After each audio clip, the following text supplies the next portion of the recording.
Hey friends, if you wish to fix Adobe CEF helper high memory or CPU usage, then please watch this video. I will guide you through the resolutions. Now, this process causes high CPU usage when Adobe apps are working.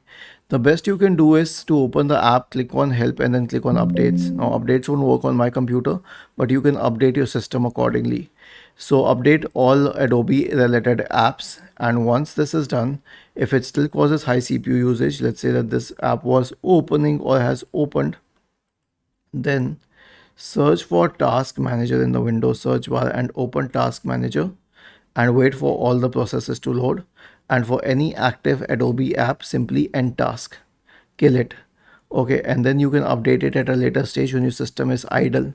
Okay, but if you really want to use Adobe apps, then obviously it will cause high memory or high CPU usage. And here's one more thing, as far as high memory usage is concerned, specifically, Adobe apps are heavy apps. I mean, if you need to edit videos, you need a good enough RAM for that.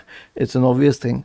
If your computer is a low end computer, then either you should not use Adobe apps or you should get a better RAM. You should add RAM, you should add a GPU and all. Was this helpful? If yes, then please subscribe to the channel. If not, then let us know in the comment section of the video on how we could help you further. Thank you for watching this video and have a nice day.